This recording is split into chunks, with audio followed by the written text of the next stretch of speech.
He was not supposed to recognize anyone there, because the camp was thousands of miles away from everything he had known before. Yet the moment his eyes stopped on one face across the yard, something changed in a way that did not match the place, the time, or the situation. He did not move forward, and he did not turn away, but remained exactly where he was, his posture fixed, his attention locked onto a figure that should not have meant anything to him, while the men around him continued walking, talking, and shifting through the space without noticing what had just happened. The distance between them was not far, yet it felt impossible to cross, and the longer he kept looking, the more it became clear that this was not confusion or coincidence, but recognition, the kind that arrives suddenly and refuses to leave. And in that moment, without speaking or reacting in any visible way, he understood something that no one else around him had yet realized.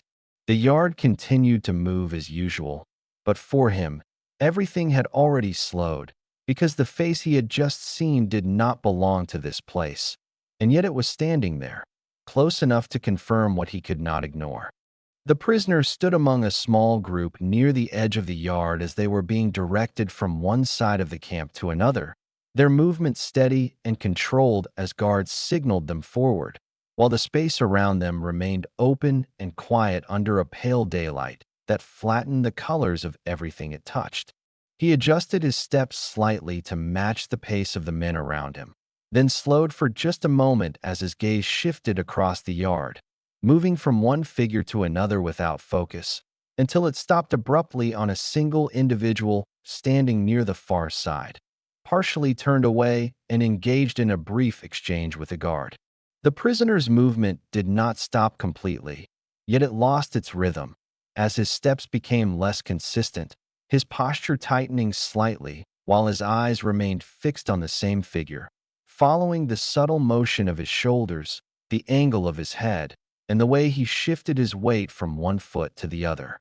He took another step forward, then another, gradually adjusting his position so that his line of sight remained clear, while the group around him continued moving without noticing the change in his pace, creating a small but growing distance between him and the others. The figure across the yard turned slightly, not fully, but enough to reveal more of his face, and that partial movement was enough to confirm what the prisoner had already begun to suspect, as the features aligned in a way that could not be dismissed as coincidence, even though nothing about the situation made sense. The prisoner slowed further, then stopped completely, allowing the others to pass him as he remained where he was, his attention fixed, his posture steady, and his breathing controlled, as if any sudden movement might break the fragile certainty that was forming. The man across the yard shifted again, stepping away from the guard and moving a short distance toward another group, while the prisoner adjusted his stance and took a single step forward, then another, not following directly, but repositioning himself to maintain visibility, his gaze never leaving the same figure. Around him, the yard continued its usual motion, with prisoners walking in small groups, guards signaling directions, and voices carrying lightly across the open space. Yet none of it reached him in the same way, as his attention remained entirely focused on the one person who did not belong to this place. And as the distance between them changed slightly with each movement, the realization settled more firmly, not through thought or explanation, but through repeated confirmation, because every small detail matched too closely to ignore, and the longer he looked, the less room remained for doubt. The prisoner shifted his position with controlled precision, stepping out of the loose formation without drawing attention, then angling his movement slightly across the yard rather than forward, allowing himself to approach indirectly while maintaining the appearance of following the general flow of the group. He adjusted his pace to match the movement of two prisoners walking ahead of him, using their position to partially obscure his line of approach, then slowed briefly as they turned, allowing a small gap to form before stepping forward again and continuing along a path that brought him closer to the man he had recognized. The distance between them decreased gradually, not in a straight line, but through a series of small adjustments, as he stepped to the side, then forward, then paused, recalibrating his position each time the other man shifted, ensuring that his line of sight remained uninterrupted while avoiding direct attention. Across the yard, the man he had recognized moved between two groups, stopping briefly near a guard before turning away and continuing toward a row of wooden structures, his posture relaxed, his movements unhurried, and his awareness seemingly directed elsewhere. The prisoner responded by altering his path again, stepping slightly wider to the left before moving forward at a measured pace, closing the distance further while maintaining the same controlled rhythm that prevented his movement from standing out among the others. A guard crossed between them, forcing a brief interruption in the line of sight, and the prisoner adjusted immediately, stepping forward and then slowing just enough to allow the guard to pass, before resuming his approach with the same quiet consistency. The man ahead stopped near the edge of a structure and turned partially toward the open yard, and in that moment, the prisoner reached a distance close enough to confirm what he had already understood, as the face was no longer obscured by movement or angle, and the recognition became complete. The prisoner did not call out, did not gesture, and did not increase his pace, but instead slowed slightly, allowing the final steps to unfold with deliberate control, as if the approach itself required the same precision as the recognition. He moved into position within a few feet, stopping just off to the side rather than directly in front, then adjusted his stance and turned his head slightly, bringing the man fully into view while keeping his own posture composed and restrained. The other man did not react immediately, maintaining his position near the structure, his attention directed outward, as if unaware of the presence that had just entered his immediate space. The prisoner shifted his weight once, then steadied himself, holding his position without speaking, as if waiting for the moment to complete itself without interference, while the yard continued to move around them with the same distant rhythm. And as the space between them settled into stillness, the recognition that had begun at a distance now stood fully formed, no longer uncertain, no longer partial, but present in a way that required no confirmation through words, even though the moment had not yet been acknowledged by both sides. The prisoner held his position without speaking, allowing the moment to develop on its own as the man beside the structure shifted slightly and turned his head just enough to bring the edge of his vision across the space where the prisoner stood, creating the first point of contact without intention, yet strong enough to interrupt the flow of his attention. The man's gaze moved past him at first, continuing outward as if nothing had changed, but then slowed, hesitated, and returned with a more focused movement, settling briefly on the prisoner's face before shifting again, as if the recognition had not yet fully formed. The prisoner did not move closer and did not adjust his posture, maintaining the same controlled stillness while holding his gaze steady, allowing the moment to extend without forcing it forward, as if any sudden action might disrupt the fragile process unfolding between them. The man turned more fully this time, bringing his body into alignment with the prisoner, his expression tightening slightly as his eyes fixed on the face in front of him, while his posture changed from casual to attentive, marking the transition from passive observation into active awareness. A brief pause followed, not empty, but filled with the subtle adjustments of breathing, stance, and focus, as both men remained still, facing each other without speaking, while the movement of the yard continued around them, distant and irrelevant to what was taking place. The man's expression shifted again, not dramatically, but enough to reveal that the recognition had completed itself, as his gaze sharpened and held in place, no longer searching, no longer uncertain, but fixed with a clarity that matched the certainty the prisoner had already reached. The prisoner responded with the smallest possible movement, lifting his head just slightly and adjusting the angle of his gaze to meet the other man more directly, confirming the connection without breaking the silence that had defined the moment from the beginning. The man took a single step forward, then stopped, as if the movement had been initiated before he fully understood its meaning, while his hands remained at his sides and his posture held steady, suspended between action and restraint. The prisoner remained where he was, not stepping back and not moving forward, allowing the distance between them to remain unchanged, as if preserving the exact conditions under which the recognition had occurred. A guard passed behind them, crossing the space without interruption, while neither man shifted his attention, maintaining the same focus as if the surrounding environment had lost its influence entirely. The man's shoulders tightened slightly, then relaxed again, while his gaze remained fixed, and in that controlled stillness, the shared recognition settled into something that did not require explanation, because both men now understood what the other had already known. And as the moment held its form without words, without gestures, and without movement beyond the smallest adjustments, the connection between them became complete, not through confirmation spoken aloud, but through the silent acknowledgement of something that had existed long before this place and had now appeared again in a way neither of them had expected.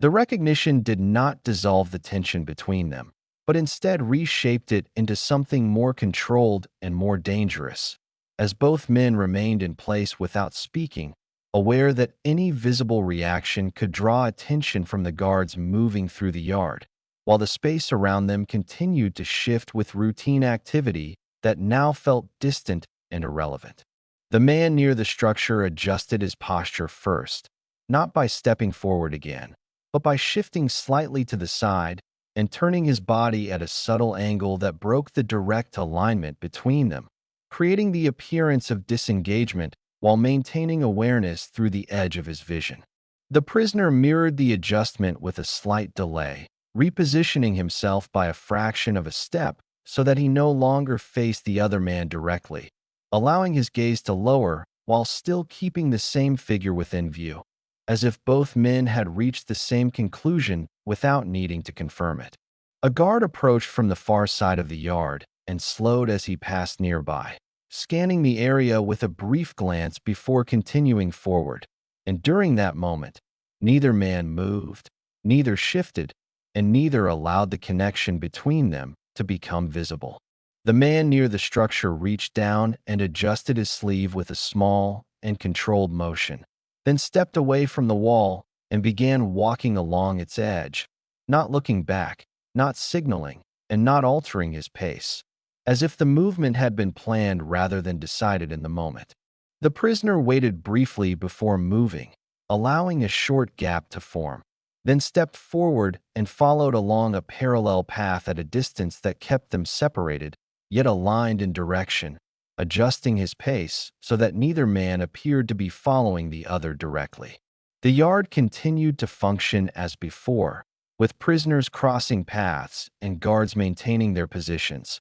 while the two men moved through the space without drawing attention, their paths converging and separating in small, controlled ways that maintained the connection without revealing it. At one point, the man ahead slowed slightly as another group crossed between them, then adjusted his direction to avoid contact, continuing forward without hesitation, while the prisoner responded by altering his own path, stepping slightly to the side before resuming the same direction, maintaining the distance with careful precision. The movement carried them toward a narrower section of the yard where the structures created partial cover from the open space. And as they entered this area, the pace of both men slowed, not abruptly, but gradually, as if the change in environment required a different kind of control. The man ahead stopped near the corner of a structure and turned partially toward the wall, creating a position where his face was no longer fully visible from the open yard,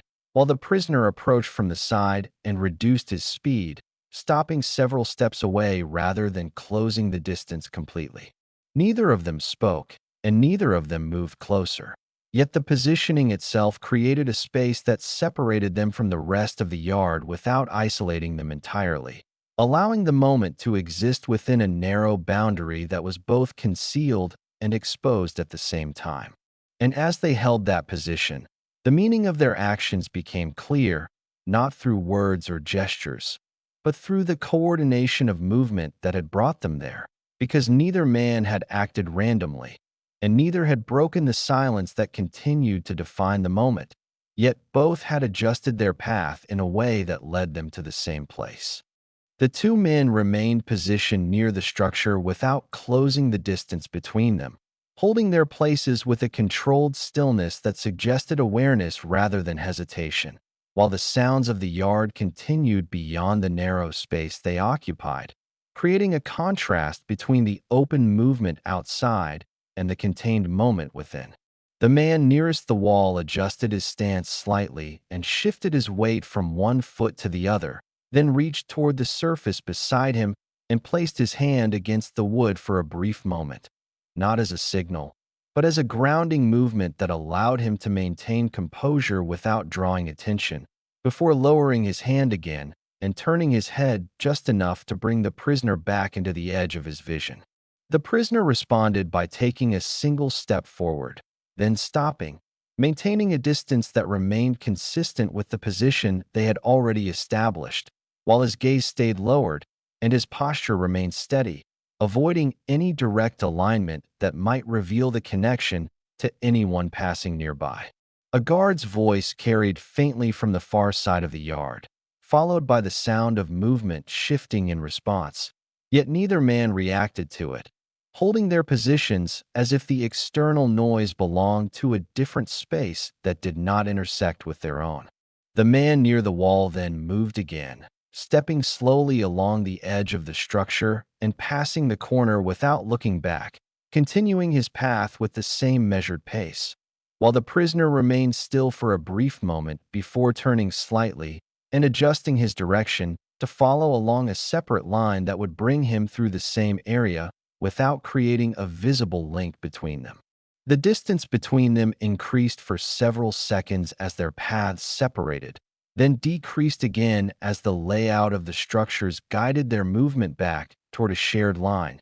creating a pattern that repeated without becoming obvious, as if both men were navigating the same space with an understanding that did not require communication. At the far end of the structure, the man slowed once more and paused briefly, then reached into the fold of his jacket and adjusted something out of view before continuing forward, leaving behind no visible sign of what he had done, while the prisoner approached the same position moments later and reduced his pace as he passed through the space where the other had paused. He did not stop completely, but his movement slowed just enough for his hand to lower toward the side of his jacket, adjusting it with a small and controlled motion before returning to his original pace, as if something had been confirmed rather than taken. The two men continued moving in separate directions, gradually increasing the distance between them until the connection that had brought them together became invisible once more,